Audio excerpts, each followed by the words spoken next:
नमस्कार, स्वागत है आपका डीवी लाइव के इस खास कार्यक्रम में। मैं हूं समीर आत्मज मिश्र। इंडिया गठबंधन की आज बैठक हुई और उस बैठक में इंडिया गठबंधन के सभी सहयोगी दल आए और इनमें जो एक महत्वपूर्ण बात है कि ये हर 2 महीने पर बैठक बुलाने का यानी एक साथ बैठने का इसमें फैसला किया गया। कई और बातें हैं और कई और फैसले किए गए हैं। SIR को लेकर सबसे ज़्यादा जो चिंता जताई गई है और उस पर CJI को यानी मुख्य न्यायाधीश को एक पत्र भी लिखा जाएगा चुनाव आयोग की शिकायत करते हुए।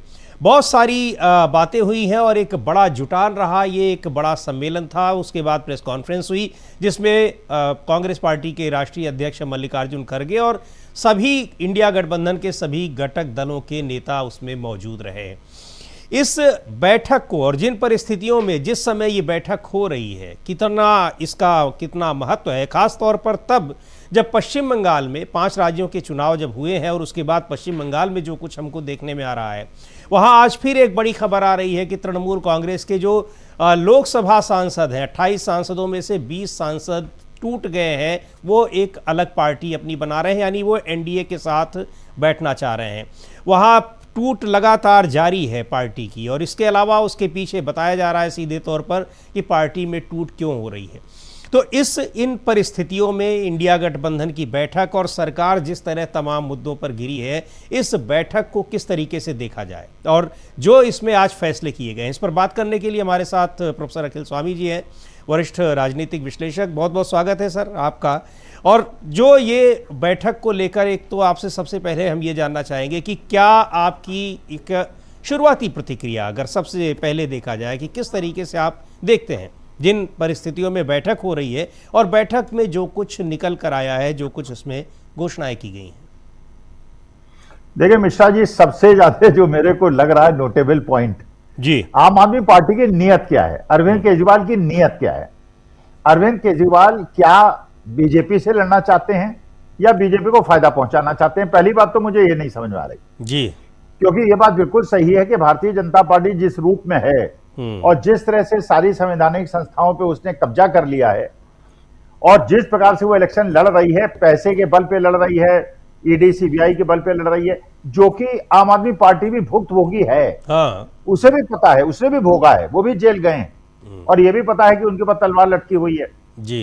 लेकिन इसके बावजूद इंडिया गठबंधन शामिल ना होना, ये एक ऐसा प्रश्न चिन्ह है जिसको सॉल्व करने में मुझे परेशानी हो रही है। आई डोंट नो उनके दिमाग में क्या है, वो करना क्या चाह रहे हैं। कहीं वो बहन मायावती तो नहीं बन रहे हैं, क्योंकि बहन मायावती का भी आप जानते हैं बहुत दौलत है, बहुत संपत्ति है। आकाश आनंद जो उनके भतीजे हैं उनकी भी बहुत ज्यादा संपत्ति है जैसा बताया जाता है जी। और उसके बाद उन्होंने एक प्रकार से लड़ाई बंद कर दी है, कभी कभी प्रकट होती हैं और ऐसे अपने कैंडिडेट्स खड़े करती हैं जिससे समाजवादी पार्टी कांग्रेस का नुकसान हो और भारतीय जनता पार्टी को फायदा हो जाए। हाँ, ये भी सही बात है कि उनपे कोई एक्ट भी नहीं कर रहा है, भारतीय जनता पार्टी कोई उनपे एक्शन भी नहीं ले रही है। तो बहन मायावती की बात समझ में आती है। यही बात ओवैसी साहब के बारे में समझ में आती है। ये ओवैसी साहब चाहे जितने भी उत्तेजनात्मक बातें कर लें, बाकी छोटे मोटे गाय पालने वाले, साइकिल की दुकान रखने वाले मुसलमान तो पीट दिए जाते हैं, ओवैसी साहब पे कोई केस नहीं होता। हाँ, ऐसे ही हुमायूं कबीर हैं वेस्ट बंगाल वाले, जिन्होंने 1000 करोड़ ले लिए, बाबरी मस्जिद बनवा दी, इलेक्शन को पोलराइज कर दिया, उसके बाद फिर वो बाबरी मस्जिद बनाने का उनका कार्यक्रम स्थगित हो गया।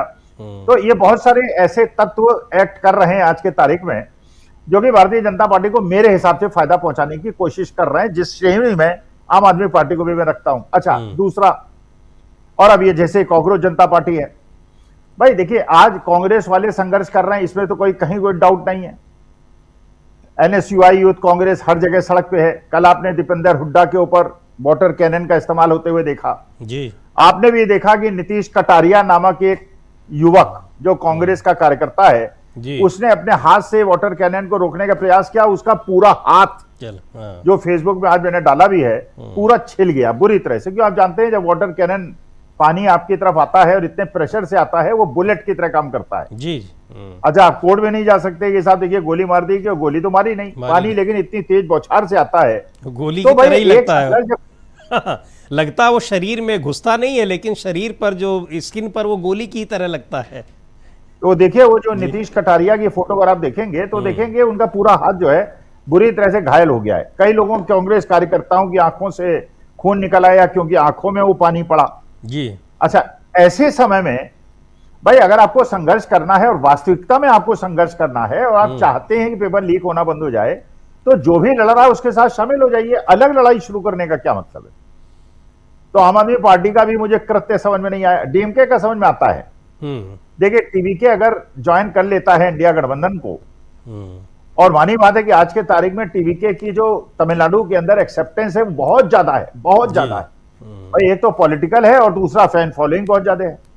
और पूरे साउथ इंडिया के अंदर विजय का बहुत ज्यादा वो है, आंध्र प्रदेश में भी, तेलंगाना में भी, केरला में भी उसकी फैन फॉलोइंग है, हर गांव गांव के अंदर उसकी फैन फॉलोइंग है।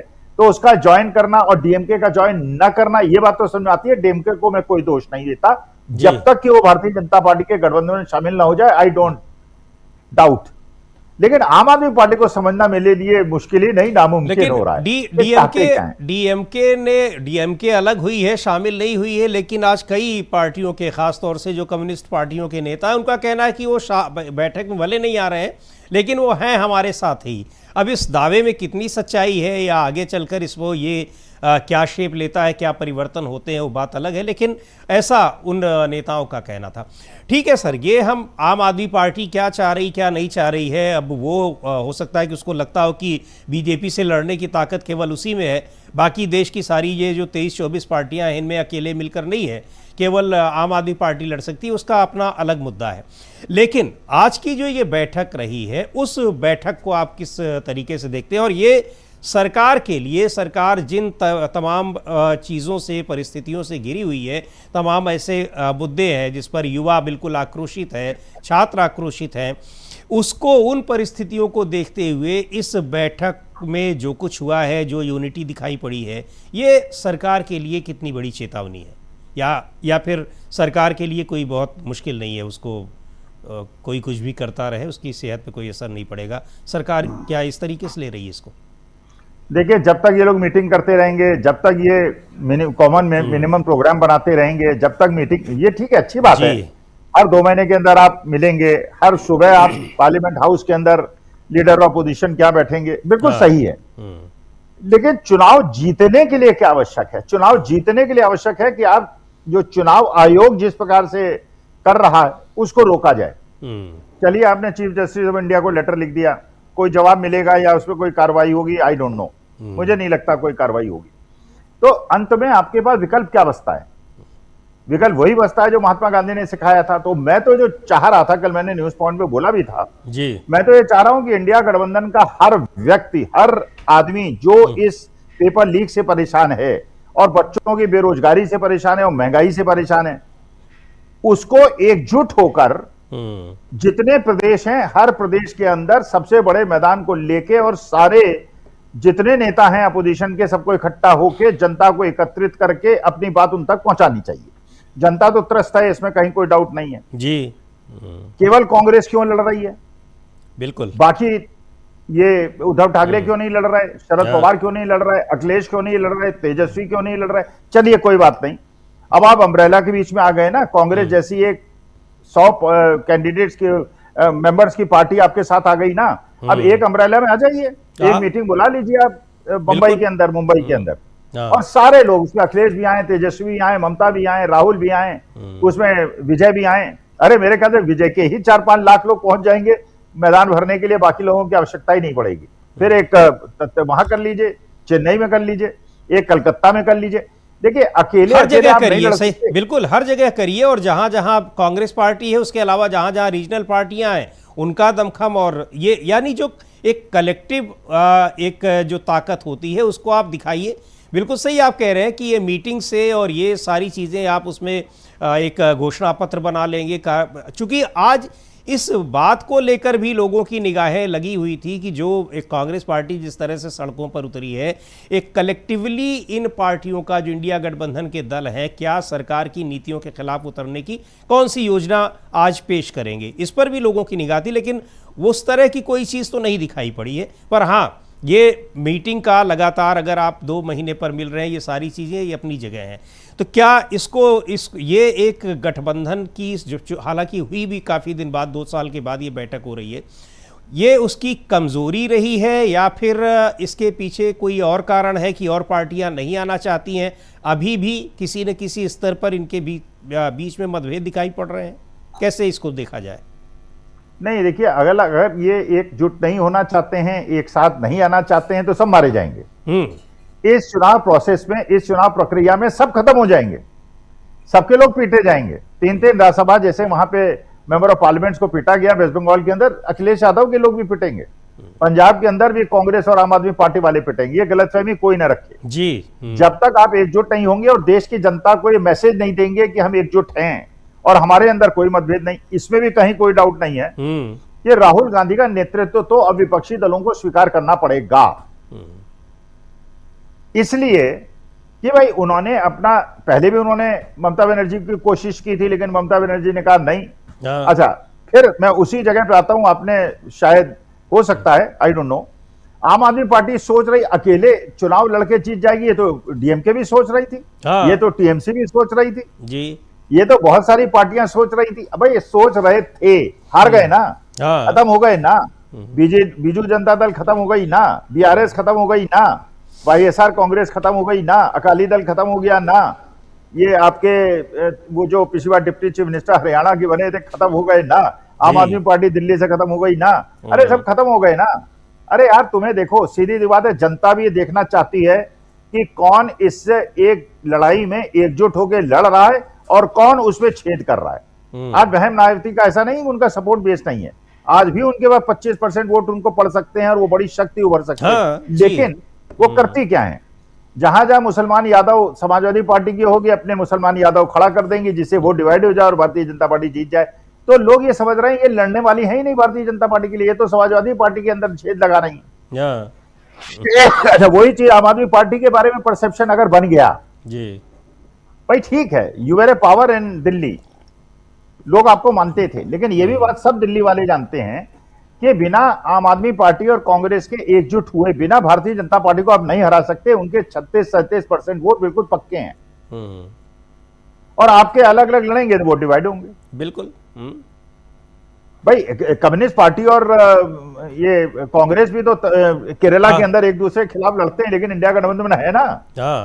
और तो पंजाब में लड़ लो। तृणमूल कांग्रेस भी तो वहां पर पश्चिम बंगाल में लड़ी, और हालांकि जो आपने कहा कि जब चुनाव हो रहे थे तब उनको नहीं समझ में आया, लेकिन अब तो खैर उनको समझ में आ गया है। पर आम आदमी पार्टी को लगता है कि अभी वो पंजाब में अकेले दम पर मुकाबला करने में कामयाब है, हो जाएगी, शायद दोबारा वो सरकार में भी आ जाए, उसको ये कहीं ना कहीं से लग रहा है, या उसको एक ये भी लग रहा होगा, ऐसा हम समझ सकते हैं, चूंकि तमाम राज्यों में पहुंच रही है चुनाव लड़ने के लिए, कई जगह पर लड़ भी रही है, कुछ जगह उनके कैंडिडेट जीते भी हैं, उनको ये लग रहा है कि हम अब कांग्रेस का भी विकल्प हम ही हैं, ऐसा कहीं ना कहीं उनको इस बात का एक, चाहे उसको हम एहसास कह लें, गलतफहमी कह लें, कुछ भी कह लें, कहीं न कहीं इस बात का उनको रहता है। लेकिन अगर पूरा का पूरा विपक्ष एकजुट है और आप उसमें से अलग दिखाई पड़ रहे हैं, तो निश्चित तौर पर यह समझ में आ रहा है कि आपकी लड़ाई शायद बीजेपी से नहीं है, लेकिन हो सकता है आपको बीजेपी को फ़ायदा पहुँचाने की आप लड़ाई लड़ रहे हो, ये निश्चित है।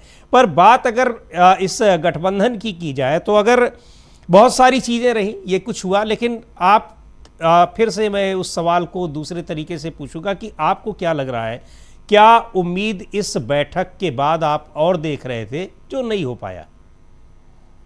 नहीं, देखिए, मैं उम्मीद तभी रखूंगा, तब मैं खुश तभी होऊंगा, प्रसन्न तभी होऊंगा जब ये एक जॉइंट डेमोन्स्ट्रेशन हर स्टेट के अंदर एकजुट होने देने की कॉल नहीं देते, तब तक मैं संतुष्ट नहीं। हाँ, वही भाई, आपके एकजुट हो जाने से, भाई अब सब हारे हुए लोग हैं, आप जीता हुआ कौन है? बिल्कुल। और अगली बार हिमाचल प्रदेश भी हार जाएंगे। एकजुट होना मजबूरी भी है, देखिए, जनता भी ये देखती है, देश की जनता भी ये देखती है, यार ये तो मूर्ख हैं, आपस में लड़ते पड़ रहे हैं यार, आपस में लट जा रहे हैं, इनसे क्या आशा रखें हम?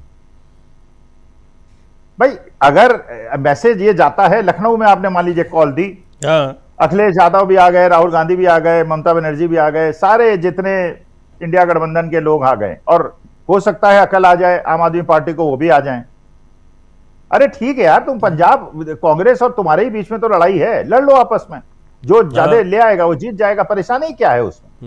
लेकिन पूरे पूरे हिंदुस्तान के अंदर तुम सोचते हो कि टीवीके और डीएमके को तुम रिप्लेस कर दोगे, बंगाल के अंदर तुम टीएमसी को रिप्लेस कर दोगे, बिहार के अंदर तुम आरजेडी को रिप्लेस कर दोगे, यूपी में तुम समाजवादी पार्टी। भैया ऐसे शेख चिल्ली वाले प्लान मैं तो नहीं बना सकता। भाई अब कांग्रेस पार्टी भी तो लड़ रही है, आप पैन इंडिया में वो सबसे बड़ी पार्टी है, लेकिन हर जगह उसने समझौता किया है, तो ये तो करना ही पड़ेगा अगर आपको एकजुट होकर मुकाबला करना है, नहीं तो फिर आप अलग रहिए। पर एक चीज़ और ये देखा जाए सर कि अब निश्चित तौर पर ऐसे ही किसी आंदोलन की रूपरेखा तो तय नहीं हुई, लेकिन कहीं न कहीं अगर विपक्षी एकजुटता होने लगती है, होते हुए दिखाई पड़ती है, तो बीजेपी की बेचैनी बढ़ती तो ज़रूर है। आज सुबह भी हम लोगों ने देखा कई सारे पोस्टर ऐसे लगे हुए थे जिसमें इंडिया गठबंधन के घटक दलों के नेता एक दूसरे को क्या कह रहे हैं, राहुल गांधी को क्या कह रहे हैं, वो कहते हुए बहुत से पोस्टर लगे थे। बाद में हटा भी दिए कुछ पोस्टर, यूथ कांग्रेस के लोगों ने फाड़ भी दिए, हमने ट्वीट भी देखा था उनका। ये कहीं न कहीं बीजेपी की परेशानी को तो दिखाती ही है कि अगर ये गठबंधन के घटक दल एकजुट हो रहे हैं तो उसको खतरा महसूस होने लगता है, बावजूद इसके कि सब कुछ उसके कब्जे में है, या नहीं? नहीं, देखिए मुझे नहीं लगता ये, मुझे लगता है भारतीय जनता पार्टी दिखाती है कि वो चिंतित है।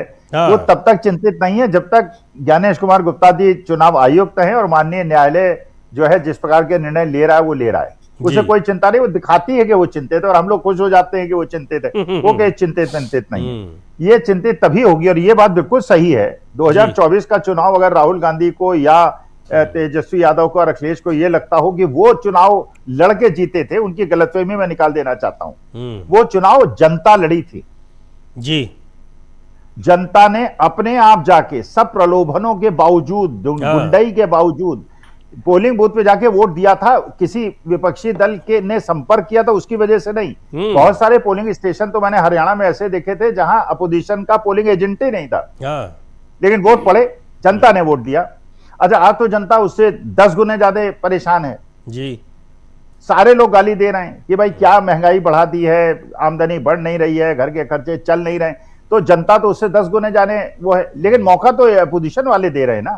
तो देखिए, मैं इनकी सीरियसनेस को तब तक नहीं मानूंगा, भगवान करे आपकी डीवी लाइव की डिबेट वो सुन ले जी। अगर ये डिसाइड नहीं करेंगे कि ये सड़क पे एकजुट होकर उतरेंगे, हर स्टेट में उतरेंगे, तब तक मैं समझता हूं ये लोग नौटंकी कर रहे हैं। नहीं, बिल्कुल सही बात है। और आज जो हमने कहा भी कि लोगों को इस बात की पूरी उम्मीद थी कि ऐसी कोई एक रूपरेखा बनाकर उस इंडिया गठबंधन की जब प्रेस कॉन्फ्रेंस होगी तो उसमें कुछ न कुछ ऐसा पेश किया जाएगा, लेकिन ऐसा नहीं हुआ।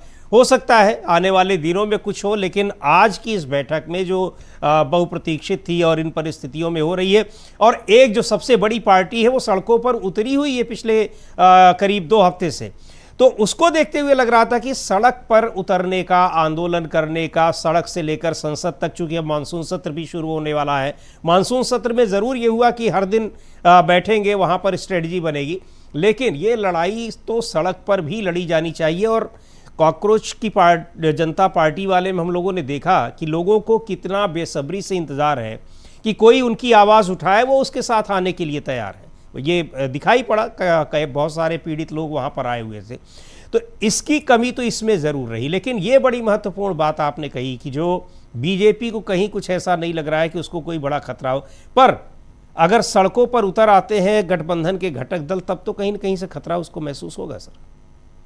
बिल्कुल उस दिन खतरा महसूस होगा। कांग्रेस के अकेले लड़ने पे भी उन्हें खतरा महसूस हो रहा है हरियाणा में, क्योंकि कांग्रेस हरियाणा में मजबूत है। हाँ। और वहां पे जैसे मैंने आपको बताया, नीतीश कटारिया हो गए जी, फिर वहां के जो नेता हैं दीपेंद्र हुड्डा के ऊपर सीधे अटैक किया गया। हाँ। तो दीपेंद्र हुड्डा ने दिखा दिया कि वो आदमी अब अगले इलेक्शन में उसको उसका एडवांटेज मिलेगा जी। भाई जैसे एक बार आपको याद होगा जयंत चौधरी को घेर लिया गया था हाथरस में जी, तो उनके लोगों ने उनको घेर लिया था जिससे उन्हें लाठी ना पड़े, हमारे चौधरी को लाठी ना पड़े, तो वहां भी लोगों ने अपने हाथ लगा दिए, किसी ने कुछ लगा दिया, लेकिन इसके बावजूद दीपेंद्र हुड्डा डटा रहा। अरे यार, तो दीपेंद्र हुड्डा तो दिग्विजय चौटाला उसमें क्यों नहीं ज्वाइन कर सकते, एनएलडी उसमें क्यों नहीं ज्वाइन कर सकती? अगर आप बीजेपी से लड़ना चाहते हैं तो शक्ति डबल हो जाएगी, ट्रिपल हो जाएगी, तब बीजेपी कांपेगी, तब बीजेपी को परेशानी होगी। अखिलेश यादव का लखनऊ में कॉल दे दें, अब 2 महीने बाद आप करेंगे, भाई 2 महीने तक तो मामला ठंडा हो जाएगा, लोग भूल जाएंगे एनटीए का और पेपर लीक का। ये मामले गर्म होते हैं, ये 1-2 महीने गर्म रहते हैं, फिर बीजेपी भटका देती है, फिर वो हिंदू मुसलमान पे ले जाएगी। पाकिस्तान ने ये कर दिया, पाकिस्तान पे कोई सर्जिकल स्ट्राइक कर देंगे, कहीं कोई टेररिस्ट अटैक हो जाएगा, ये सब भूल जाएंगे लोग। फिर कोई कॉकरोच पार्टी आ जाएगी। कॉकरोच पार्टी, लेकिन चलिए कॉकरोच पार्टी को तो मैं देख आया, वो पढ़े लिखे बच्चे हैं, एयर कंडीशन रूम में जूस पीने वाले और मतलब वो सड़क पे वाले बच्चे नहीं है बेचारे, उन पे पंखा जल रहा था, कोई उन्हें लस्सी पिला रहा था, कोई जूस पिला रहा था, इसलिए वो कार एसी कार में लेके अपना बैठ के निकल गए। वो बच्चे वैसे नहीं, सोफिस्टिकेटेड बच्चे हैं, वो एजुकेटेड बच्चे हैं। अरे यहाँ तो रस्ते की लड़ाई हो रही है भैया, जो हरियाणा के लोग लड़ रहे हैं, और उधर जीतू पटवारी लड़ रहे हैं, उधर आपके राजस्थान के अंदर टीकाराम जूली लड़ रहे हैं। भाई ये लड़ाई तो देखिए सीधी सी बात है। अच्छा, ये लड़ाई तो वही लड़ेगा ना जिसके अंदर शक्ति होगी, जो गांव के अंदर उसने दंड बैठक की होगी और वो भैंस चराता होगा, ट्रैक्टर चलाता होगा, हाथ उसके फौलाद जैसे मजबूत होंगे। ये ऐसे बच्चे थोड़ी जो इंटरनेट पे बैठ के हमारे जैसे कटर पटर करते हैं। हमारे हाथ को ढूंढ लो और एक किसान के हाथ को ढूंढ लो, पता चल जाएगा हमारे उनके मेहनत करने में कितना अंतर है। भाई हम लोग तो ठीक है जो भी है, लेकिन हम संघर्ष, हम देखिए we can speak but we are not activist. हम लड़ नहीं सकते जी। लड़ने के लिए जो लोग होते हैं वो डिफरेंट टाइप के होते हैं। बिल्कुल, हम तो उनसे कह सकते हैं भैया अगर देश के लोकतंत्र संविधान को बचाना है महाराज, हम आपके साथ हैं, हम आपके साथ खड़े होंगे, लेकिन हम भाई मानी बात है कि हम मुझ पे अगर वाटर कैनन चल जाएगा तो मैं तो निकल लूंगा। हाँ, ये तो हर व्यक्ति की लड़ाई में अलग अलग भूमिका होती है। जो सड़क पर वहाँ पर सामना कर रहे हैं उनकी अपनी भूमिका है, इसके अलावा अलग है, लेकिन निश्चित तौर पर जब तक सड़क पर लड़ाई करते हुए दिखेंगे नहीं। और एक चीज़ और भी है, ये लगातार देखा हम लोगों ने, चाहे पुलिस के डंडे पड़े हों प्रोफेसर अखिल स्वामी जी, चाहे वाटर कैनन पड़े हो, कहीं भी भीड़ के अंदर कोई ऐसी उग्रता नहीं दिखाई पड़ी कि वो हिंसक हो। मार खा रहे हैं। अब मुझे नहीं लगता कि इससे बेहतर कोई गांधीवादी तरीका हो सकता है कि आप मार खा रहे हैं, मार खाते हुए भी आप नारे लगा रहे हैं और धर्मेंद्र प्रधान का इस्तीफा मांग रहे हैं। अब इसके बाद भी अब इस्तीफा लिया जाता है कि नहीं लिया जाता है ये देखना है, पर सिस्टम अगर सुधारा जाए, सुधारने की कोई कोशिश की जाए, पर वो कोशिश भी सरकार की ओर से अभी तक तो नहीं दिखाई पड़ रही है। आगे क्या होता है ये दिखाई पड़ता है, लेकिन इन सब के बावजूद आज की ये बैठक बहुत ही महत्वपूर्ण रही और इसमें कुछ ज़मीनी आंदोलन की योजना भी निकल कर आई होती तो कहीं और बेहतर होती। पर ये अब बैठक में शामिल नेता और उनकी पार्टियां वो तय करेंगी, लेकिन बैठक भी अपने आप में इसका होना इन परिस्थितियों में काफ़ी महत्व रखता है। तो अब देखते हैं आगे क्या होता है। बहुत बहुत शुक्रिया प्रोफेसर अखिल स्वामी जी, इस कार्यक्रम में आप शामिल हुए। और ये बैठक अब हर 2 महीने पर बुलाई जाएगी, आज ये तय हुआ है। और संसद का जब मानसून सत्र चलेगा या आगे भी जब सत्र होंगे तो हर दिन फ्लोर मीटिंग होगी, यानी पार्टियों के सभी पार्टियों के नेता, जो घटक दलों के नेता हैं, वो वहाँ पर मिलेंगे। क्या कुछ रणनीति तय करेंगे संसद के भीतर भी और बाहर भी, आने वाले दिनों में ये चीज़ भी स्पष्ट होगी। तो अब इस कार्यक्रम को यहीं समाप्त करते हैं। मुझे दीजिए इजाज़त। नमस्कार।